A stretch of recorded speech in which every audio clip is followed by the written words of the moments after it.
ডিমের পিঠে বানানোর জন্য আমাদের লাগবে একটা ডিম, তার ভিতরে পরিমাণ মতো চিনি, যে যেমন মিষ্টি খাবেন সে অনুযায়ী চিনি নেবেন। তারপরে অল্প করে একটু নারকেল, আর এটা মেনলি আপনার গমের আটা না, এখানে আপনার চালের আটা ইউজ করতে হবে না, এটা মচমচে বা এটা মানে অনেক দিন সংরক্ষণ করতে পারবেন না।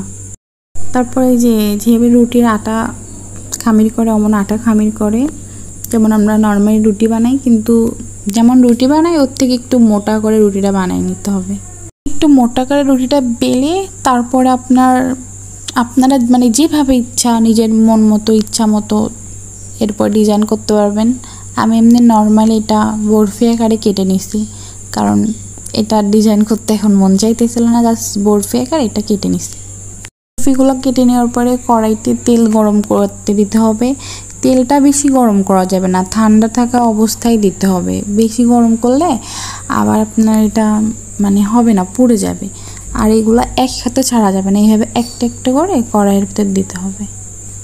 এটা হচ্ছে আপনি একটু টাইম নিয়ে আস্তে ধীরে মানে চুলার আঁচ লো হিটে দিয়ে তারপরে আপনাকে ভাজতে হবে, না এগুলো উপর থেকে হবে বা ভিতরে এগুলো কাঁচা থেকে যাবে। তারপরেই তো ভাজার পরে এটার লুক এমন আসবে, এমন ব্রাউন কালার হইলে এটা আপনার ঠিকভাবে কুক করা হবে।